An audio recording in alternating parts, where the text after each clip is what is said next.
What's up everyone? Today I'm going to share with you a few tips and techniques that you can apply to your videos to make them more cinematic. To have a cinematic sequence, there's a lot of things that you need to get right. One of those is good writing. Now I'm not talking about a full-on script or a shot list, but just to have a plan of what you're going to film when you get out. Ideas for some transitions you might have, or just jot down some of the key places of your locations. For example, around where I live, there's not a lot of interesting things, but there are a lot of trees.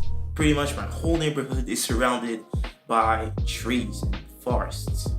But they do get very colorful, especially around the end of the year. And before I even left to shoot, I already had an idea of what types of shots that I would get. For example, showing the different colors that the different trees have, the different sizes of the trees, some short ones, some really tall ones. Now this doesn't need to be something super specific, but it's good to have an idea of what you're going to film when you get there. Another way to make your videos more cinematic is to add camera motion.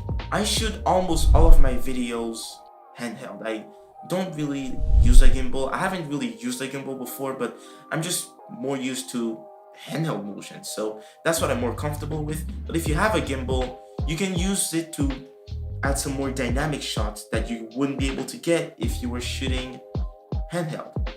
But if you are shooting handheld or even with a gimbal, another good thing to have is foreground. Just have something right in front of the lens to add some more depth to your shot. Now, as you can see within the intro to this video, every shot, mostly every shot, have something in the foreground. It could be a leaf or a branch or the trunk of a tree. Just have something in front of the lens to make the shot look more 3D. And this also helps to isolate your subject. Now, there are other ways you could do this by, for example, using leading lines, or one of my favorite ways, a shallow depth of field, when that background is super blurred out and the subject is the only thing in focus so that the viewers can focus on it. Using all of those different composition techniques will make your shot have more depth, look more professional and more cinematic. Before we move on, something else I almost forgot to mention is transition. In order for the transitions to be more smooth, it's important to shoot for those transitions. For example, there are a couple shots within the intro to this video where I shot a wide and a close-up of the moss on the tree.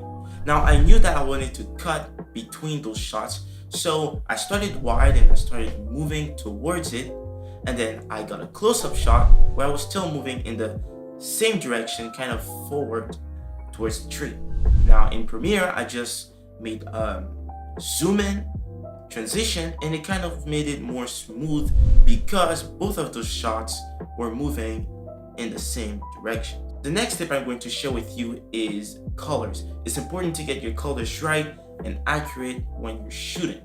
For example, when I was shooting the intro to this video, outside was sunny, so I had my white balance set to sunny. But if you have your white balance set on something cloudy or completely wrong, you're gonna notice that when you're editing, all your colors are gonna start looking weird and inaccurate and very unnatural. So it's important to get your colors right. Another thing is I shoot in log, which is a very flat profile, and it allows you to retain all the details in the shadows and in the highlights. So if you have on your camera the possibility to shoot in a flat profile or log, you should really take advantage of that for the colors. I personally don't use any LUTs. I just love color grading and just playing with the colors and see what you can get. For example, I really like those minty, desaturated greens and really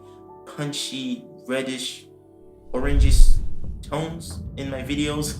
But the point is, make sure your colors are accurate, or the whole video is gonna look unnatural and you're going to end up with like purple skin or something like that. So make sure your colors are accurate. Another one of the most important things to get right for a cinematic video is sound design. Now, it's important to use sound that really fit with the location. For example, I was out shooting in the forest, in the middle of a lot of trees, so I use sound of things that you would hear in that location, like leaves, trees, branches, birds. So it's important to use sound that really define and show the location. So you wouldn't use something like, I don't know, urban sound effects like trains, cars, airplanes, and stuff like that, because that's usually not what you see when you go into the forest. Another thing I use are sound effects for transitions, like whooshes, and those are the most popular, common sound effects that you will see in a transition. It kind of helps the transition be more and feel more natural when you use something like a whoosh sound. Also, it is important to choose the right background music. If your shots are mostly like panning shots or very smooth, you don't want to use something like, I don't know, hard rock music or something like that. You want something more ambient and calm and smooth, like lo-fi music or something. Sound design is one of the most important things to get right for your edit. Sound is 50% of your video, so if you don't have sound design or background music or anything like that, you're missing 50% of your video. When I edit my videos, I usually do sound design last because I want to take my time with it, and I want to make sure that every sound in the video really flows really with the visuals. So it's not one of the first things I do. I like to pick the music and the sounds depending on what the final edit looks like. Some people like to listen to the music that they're going to use for their edit while they're filming. So there are different ways you could do this, but I like to, as I said, use sound effects and the music really at the end so that it really flows with the whole video. And by the way, if you see that I'm going in and out of the sun, is because I'm filming right next to a window and it's like the middle of the day, so I don't know. What are you gonna do? And the last tip I have is in the editing process. It's really important to pace your shots evenly. For example, if you have a shot that's like 10 seconds and the next one is something like 40 seconds or a minute, and then the one after that is like 5 seconds, it's really inconsistent, and then either the viewer doesn't have enough time to adjust to what they're seeing, or they've already adjusted and then the shot is just too long and it gets boring at some point. I like to cut on impact. For example, if when I'm filming there's a tree in the shot, I like to cut right after the tree leaves the frame. Or if there's a car in the shot, I like to cut right after it leaves the frame as well. So it feels more like you're not leaving empty space after it already left, but you're not also cutting too early and cutting off action. Another thing I like to use when I'm editing is the flip effect. For example, if I have two shots that are moving to the left and one that is moving to the right, I will take that one in the right and flip it so that it's also moving to the left. This will make all of the shots seem like one flow.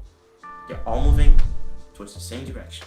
Now, this is a simple technique, but sometimes you really don't think about it. So it's important to just keep it in the back of your mind in case you have to use it. If you've planned your video correctly and you've shot it correctly, or even if you didn't really shoot it correctly, the editing is really where you can save or ruin your video.